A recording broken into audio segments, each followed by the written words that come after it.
Welcome to Retiring Well, where it's our job to help you enjoy financial security in any economy.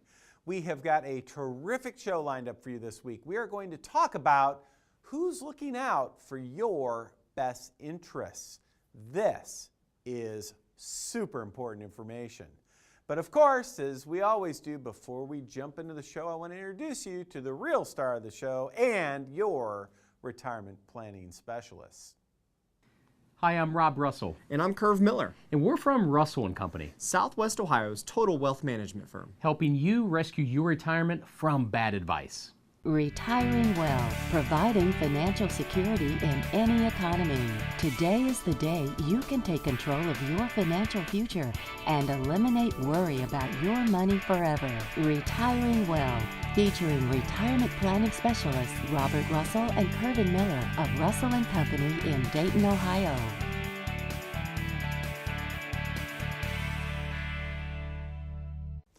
This week we're talking about who's looking out for your best interests.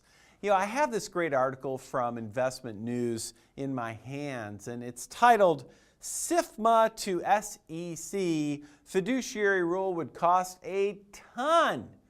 Who is SIFMA, and by the way, who's the SEC? Some of you might not know. And what are they talking about with a fiduciary rule? Well, here's what happened. Remember back in 2008, we had the whole financial fiasco, and there was a bill that became law called the Dodd-Frank bill. And basically what it did, it did a lot of things, but part of what it did was it said that we need the SEC, the Securities Exchange Commission, to create a rule where anyone who manages money for people has to comply to a fiduciary rule, and that means it's a rule in which they need to look out for your best interests.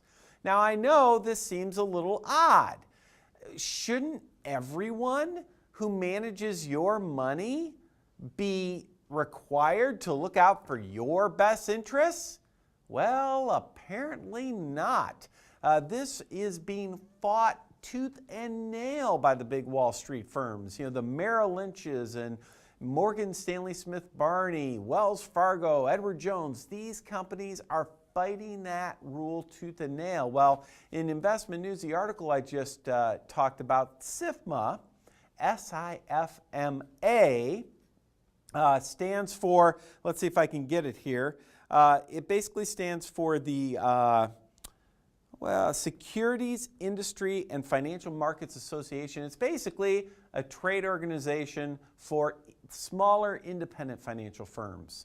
And they wrote a letter to the SEC saying, hey, if you do this to us, it's going to cost us millions of dollars a year just in compliance. Now think about that for a minute. Millions of dollars a year just to make their systems be set up to look out for your best interests. Are you kidding me? Why aren't they set up to look for your best interest already? They are so out of whack that it's costing them millions every year to fix how out of whack they are. Is that who you want managing your money? I don't think so.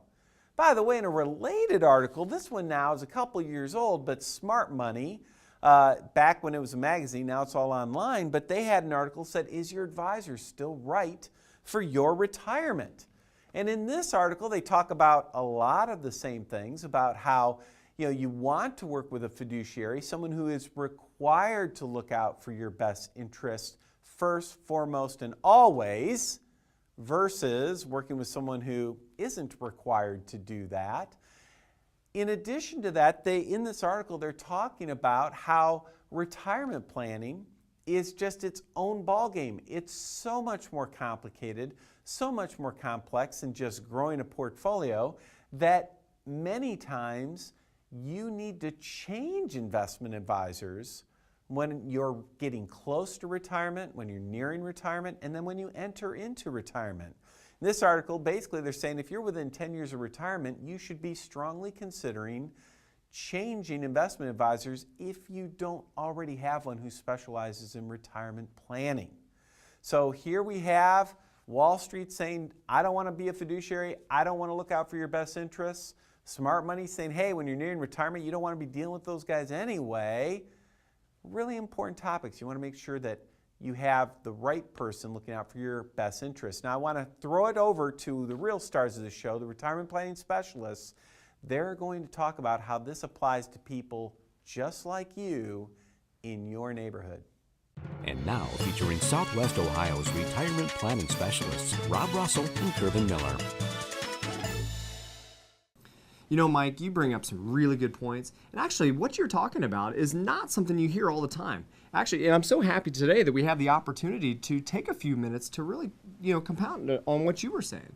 Rob, we were talking, there's really three main qualities we need to look for, or, our viewers need to look for when looking for an advisor. Absolutely. So there's three things you should be looking for when you're looking for a real wealth advisor, or even considering who you have working for you right now.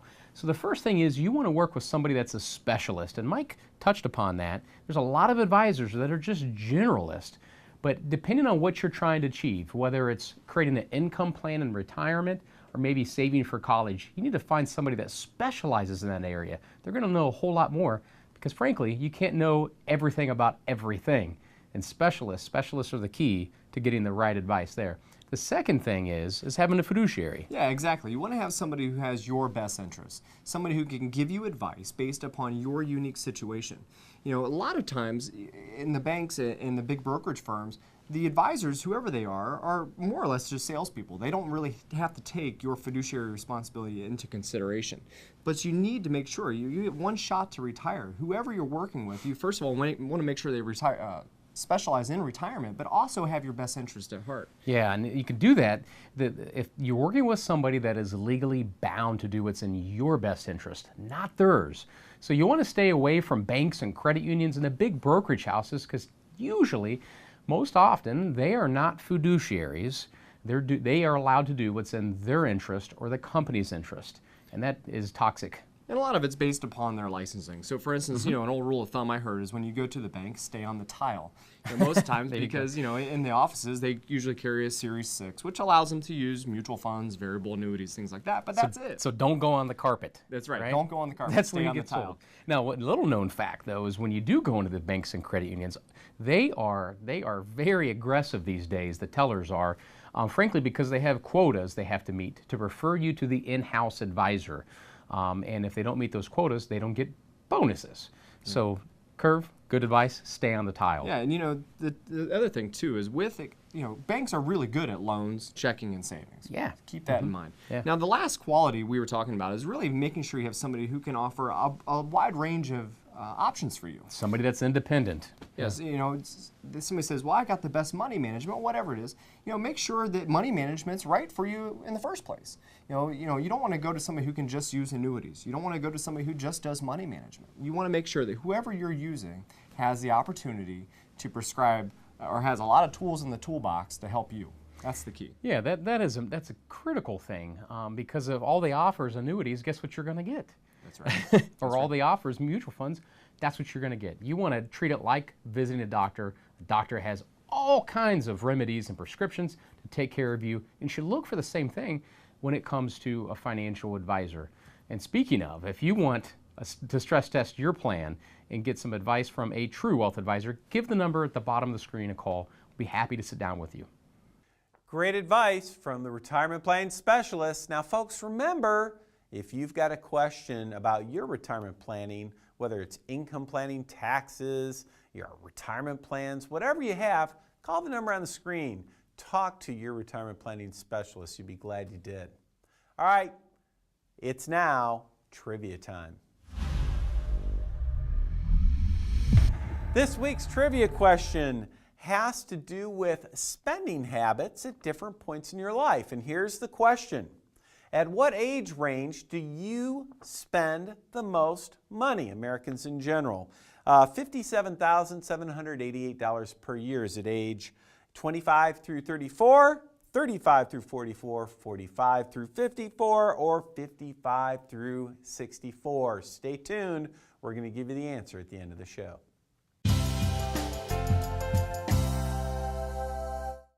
You're on the back nine heading for the clubhouse.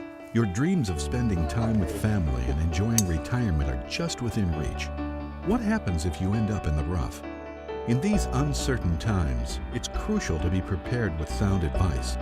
Russell & Company is one of the area's premier retirement planning specialists. For a complimentary consultation, call 1-800-392-4378. Russell & Company, helping you create a winning strategy.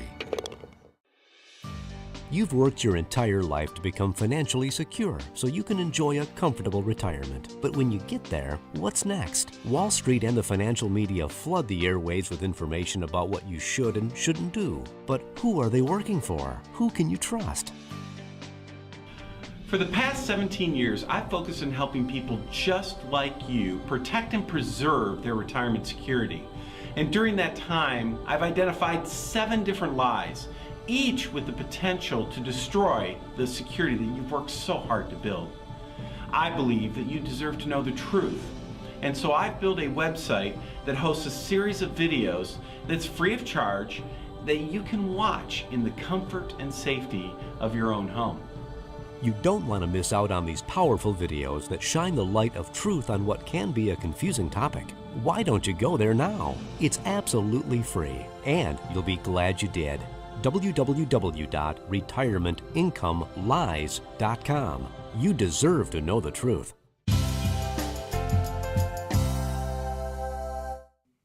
Welcome back. It's time for our question of the week. This week's question comes from David in Suttons Bay, Michigan. I'm looking into getting life insurance to pay off my mortgage if I die. I'm 63 years old, in decent health. What is the best type of insurance to get? Term, whole life, or something else? Great question, David. And it's a question that are on a lot of people's minds. And what we talked about in the previous segment is how important it is to work with somebody that is independent, that can offer a wide variety of different solutions to your problems. Now, your problem is mortgage debt, and how is it going to be paid for when you're gone? And the question really is, should it be term insurance? Should it be whole life, universal life, something permanent? And here's a good rule of thumb to follow. Term insurance is meant for temporary problems. Permanent insurance, like whole life and universal, is meant for permanent problems. And what you have here is a temporary problem, assuming you're going to pay off the mortgage someday. And term actually may be the most cost-effective approach to solving this problem. Don't always go with the mass media saying that you should always buy term and invest the difference. That's horrible advice. It just depends on what you're trying to achieve. But in your case, we talk about your mortgage debt, term is the likely answer. Absolutely. And, I agree with you. And one of the other things, though, too, is we know a couple things about you, David, that you're 63, you're looking for insurance to help cover the mortgage if something happens. But there's more to the David story, I'm sure. I don't know how much you have saved in your retirement plan. So real true advice needs to come from knowing your entire situation. So whoever you sit down with to help you with your life insurance, make sure they know everything about you, because sometimes it may make sense to have insurance to help cover the taxes on an IRA, to help offset the cost to the family. There could be potentially some kind of a lack in coverage for a nursing home stay if you were to go into a situation like that. And in some policies today, the technology allows you to utilize the death benefit before you're dead. Actually use it to cover these costs that otherwise you'd have to go tap into your 401k or IRA to cover. Sure. So make sure whoever you work with knows your entire situation. Yeah, and don't forget, you don't want to compartmentalize your problems. So every time a problem arises, like the mortgage debt, you don't want to buy separate policies over and over again to solve all these things, because that's actually a more expensive way to go about it. Yeah, absolutely. And one thing to keep in mind about life insurance is that it's tax-free. And you know what? It was all the changes and proposals that we've talked about on this show. I wonder if Washington doesn't have their eye on life insurance, but yeah, but you know what? The interesting thing is the tax code is 100 years old this year. It was actually written in 2013, and guess what? One of the original provisions written in the tax code was the tax-free status of life insurance. So while you can never trust the government to take something away, this is one thing that I would highly doubt, especially with all the senators that have life insurance, that I highly doubt they're going to take away from us Americans. Yep. Thank you for your question, David. Do you want your question answered on Retiring Well? Send us an email to question@retiringwell.tv.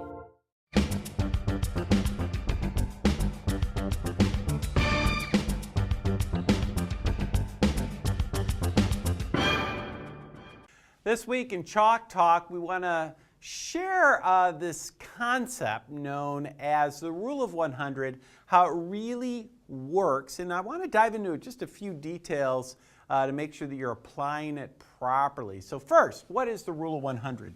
So Rule of 100. It's very simple. And by the way, I'm just so excited. If you've been watching the show for a while, you know I've been using a whiteboard. I've got myself a real old-fashioned chalkboard. I love this. This is great. So anyway, the Rule 100 basically states as follows. You take your age. Take your age. And you are going to subtract it from 100. So 100 minus your age gives you some number. All right. So let's use an example. Let's go with 48 years old. So let's say I'm 48. If you take 100 minus 48, what do you get? You get 52. Now, what does that mean? How do we use that with investing with our portfolios? Well, it's simple as this. What you do is you take the portion that represents your age, 48. That is the percentage of my portfolio that I should have in low risk types of accounts. So this is going to be my safe money. The 52 is my risk money. So what's safe and what's risk? Well, it's as simple as this. Safe means exactly that. It means that your money is protected, right? That's what it means. Risk means, of course, you have I'm going to say chance. You have a chance that you might make money. You have a chance you might lose money. So what happens here is people mess this up all the time because they think, okay, I know the Rule of 100 and I'm 48. I should have 48% of my money safe and 52 at risk or something close to that. But where they mess up is they mess up right here. What is safe? What is safe? Well, let me tell you. Here's what's safe. You ready? CDs. Government bonds. Not government bond funds, government bonds. Buying the bonds themselves. Actually, treasury bonds, 10-year treasury bonds, savings bonds are safe. Inflation-protected bonds. Fixed annuities are safe. Guess what? That's about it. There isn't a whole lot more where you cannot lose your principal, where your principal is truly protected. Everything else, you can lose money. So remember this, you got the Rule 100. Remember, when you're using the safe component, pick the right tools.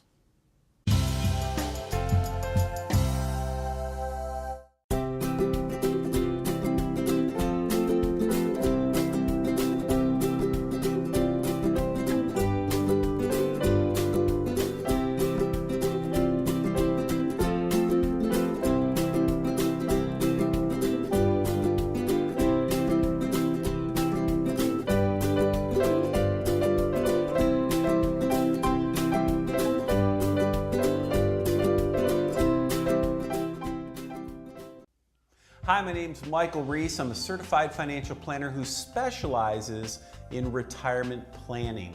And for the last 18 years, I've been helping my clients enjoy financial security during their retirement years. And one of the hottest financial tools out there right now for retirement planning are annuities, but they're also the most misunderstood. And it's really no surprise why things are so confusing because both the insurance companies and the financial media do such a poor job explaining what annuities are and when they should best be used. That's why I've created a series of videos absolutely free that you can watch in the comfort of your own home to teach you what annuities are and how they work. Visit www.makingannuitiessimple.com today for a free video series with TV host and retirement planning strategist Michael Reese.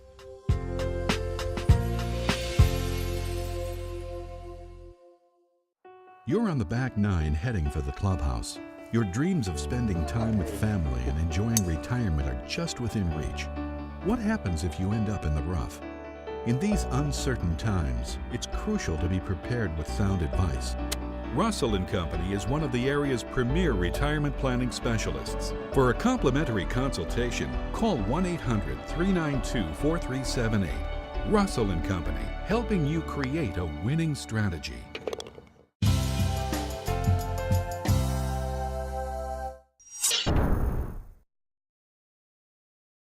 Welcome back. It's time for our story of the week. And boy, do I have a doozy to share with you. I met with a couple here last week. We'll call them Mary and Ken. And Mary and Ken, they've been through a lot of topsy-turvy times in the market, as many people have, especially back in 2008.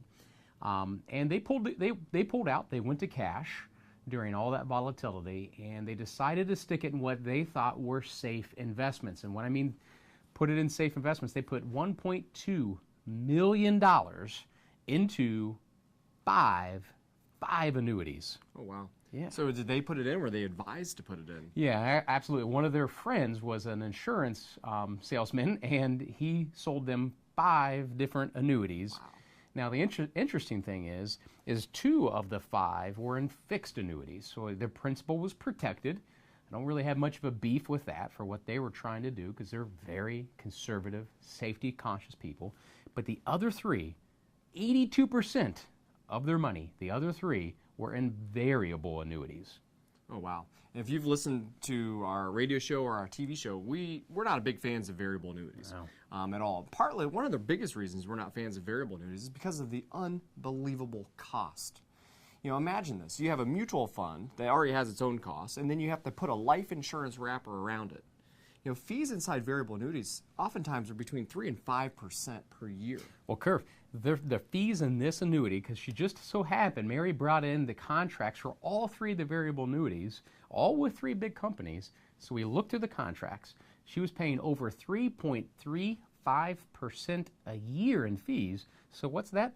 About $33,000 are going out of these accounts every single year. So I'd say almost a third of their income was going just to pay the fees for the variable annuities, which they thought were safe and guaranteed. Well, and you know, something that really stands out from that story is the fact that annuities themselves, we know, are not liquid investments. So my question is, what happens if they need more than what they can contractually take out of that, of those contracts? Well, they're penalized. You know, it harkens back to our very first segment. We talked about those 3 things.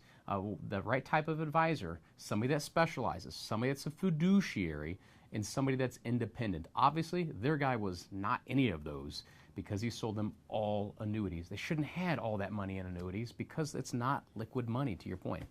Yeah, and sometimes we see annuities have a lot of smoke and mirrors associated with it. Some of them, you know, some riders that can be added to a policy are actually beneficial to you.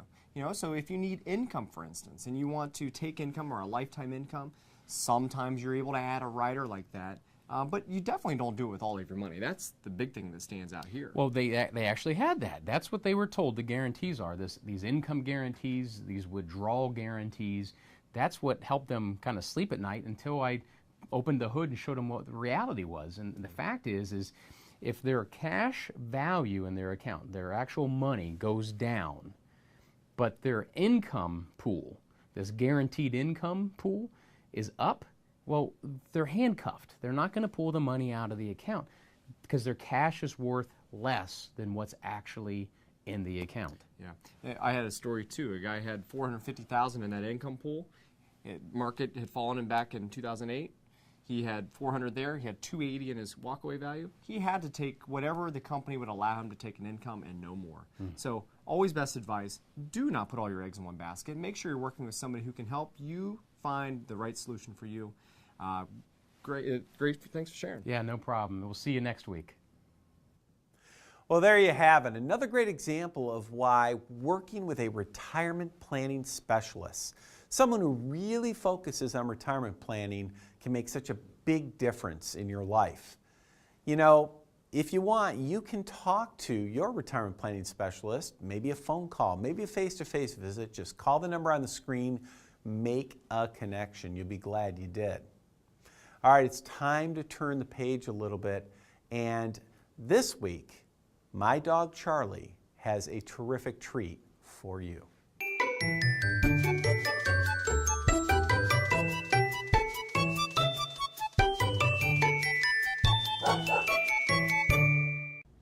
All right, folks, here I am up in my office, and for Charlie's treat this week, Charlie brought me this article right here from CNBC. It's called FDIC to tighten screws on banks and require 5% leverage. And of course, the banks are acting like the world is completely ending. What's going on? Well, here's what I've done. To show you what's happening with banks, I've laid out here 100 $1 bills. I wanted to do 100 $100 bills, but I couldn't afford that, so I went with the $101 bill idea here for you. So here we go, 100 $1 bills. And what's happening here currently under FDIC rules, what happens when you give the bank your $100, they only have to take maybe one, maybe two of them and put that in the vault. The other $98 they get to lend out to, for car loans or home loans or credit cards or whatever they want to do with the money. So you can tell that's a pretty risky business, especially in 2008 when the economy tanks and all of this money starts to vanish. Well, in Europe, in reaction to 2008, they came up with something called Basel III. And Basel III said, you know what? European banks, we need to add $1. We're going to put $3 in the vault and you can lend out the other 97. Well, in this article that Charlie brought to me, what the FDIC said is they said, we don't think that's enough. Banks, we want you to take $2 more. So now we have $5. We want you to put those $5 in the vault, lend out the other 95, do what you want with it, and we'll call it a day. Well, apparently the banks have decided that the world has officially ended now because the FDIC wants them to keep 5 of your $100 in their vault and only limiting themselves to 95, using 95 of your dollars. Well, come on, I think that's a little crazy. But there you go, that's the FDIC and the banks as we see them today, courtesy of my dog, Charlie.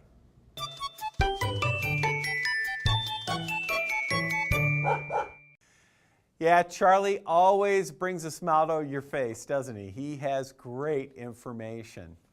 Okay, before we wrap up the show, we need to answer our trivia question of the week. And remember, the question was, at what age range do you spend the most money, or Americans on average spend the most money?